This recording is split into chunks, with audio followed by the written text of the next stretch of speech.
Hello everyone, this is Kyle from Mill Street Gardens, and today I'm going to show you the next process in our series of overwintering perennials and shrubs at the nursery. Alright, so as you can see, lots of empty benches behind me, just a couple plants left on them. But if you remember from the first video, we chopped back the foliage off the perennials, and then we did another video where I showed you us grouping the shrubs together. So here's all the shrubs over here. They're all tucked away, and they're still getting rain. So one thing that's important is it's not like frozen yet, and I really want it to be frozen because I don't need to be worrying about watering or taking care of the plants really. So that's why I still have them outside, because I'm letting Mother Nature take care of them at the moment. Here is a view of all the perennials that we already chopped back. For example, these are our stilbees, and I got them grouped in order just for I can keep them organized.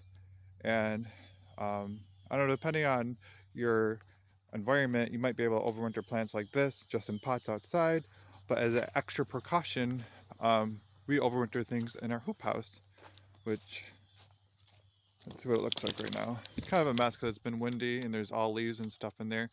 But today is a little bit wet and it's chilly, but the next couple of days are windy, so we got to get the hoop house plastic changed out today. I'll link the other video where I actually changed the plastic from white to clear, so I won't show that process again. I'm going to do that now, and then I'll get caught up to you when that process is done. So I'll show you really quick right now. We got the clear plastic on, and it's actually really dirty. You know what? It looks not see-through too, because maybe it's just like, yeah, it's condensation. So the plastic that we have in our hoop houses aren't actually 100% clear. It's like 80% clear or something. So they're opaque. So that they don't like, if they were 100% clear, they would heat up a lot even during the summer. So we're changing from this translucent plastic to a white plastic that gives 50% protection. So here's a mid-process update with the hoop house. So we got the white plastic on here. As you can see, it is not attached at all. It's still just like, you know, draping or like draped on the hoops. So now I got to grab the wire, the wiggle wire, and the ropes to attach it. But as I said earlier in the video, the reason why I chose to do it today is because there's absolutely no wind, and it's perfect because the plastic isn't blowing anywhere. So here's what the wiggle wire looks like. There's like a trough that or a channel actually, that it wiggles into. Just kind of click it into place. You gotta be careful because you can pinch your fingers, and that's not fun. I did that like a couple minutes ago, and I just like randomly screamed. So the neighbors probably are like, what? Alright, so I'm going to keep on working on that. So this is only on the front of the hoop house. It's basically what holds the plastic on the front and the back, and then we're going to add our ropes.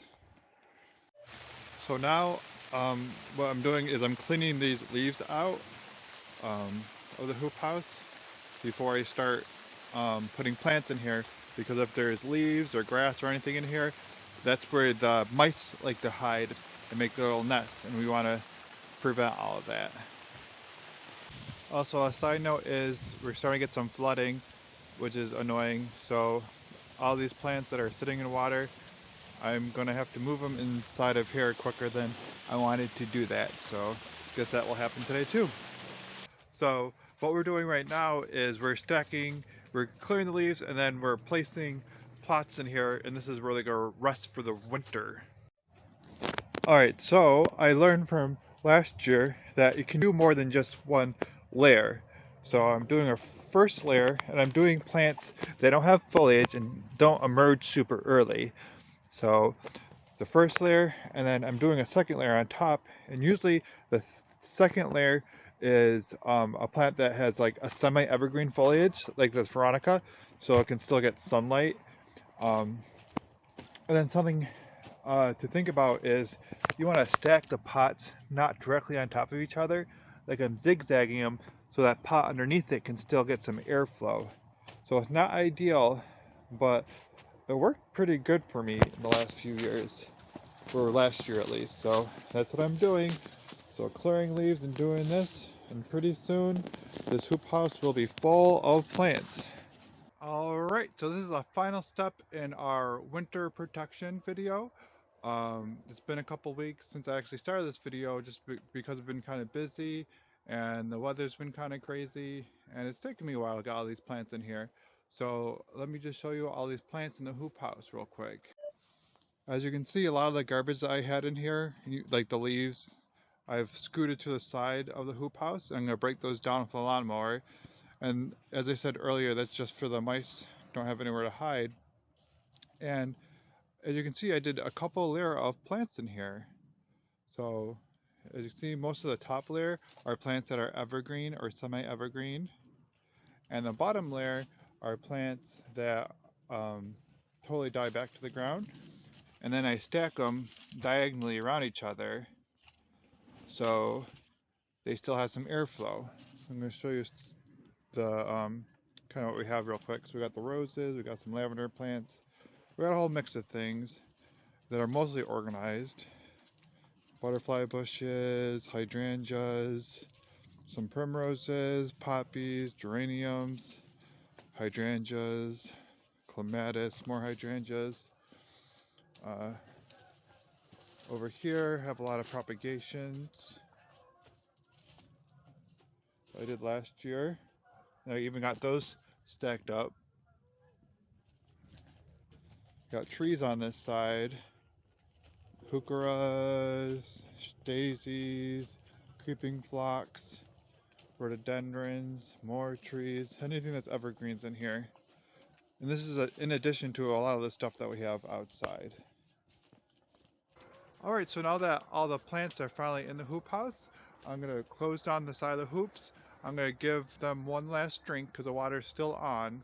We're probably going to turn it off tomorrow, and that'll be it for the rest of the winter. And then I'll periodically come in here and check the water needs. But the temperatures are going to start plummeting into like highs in the low 30s and lows in the 20s. So they're just going to kind of freeze and their water needs will be minimal. So I'll probably just come and check a couple times in the winter, and I probably won't even water much till the winter unless I notice something's really dry. Anyways, I hope you found this video interesting.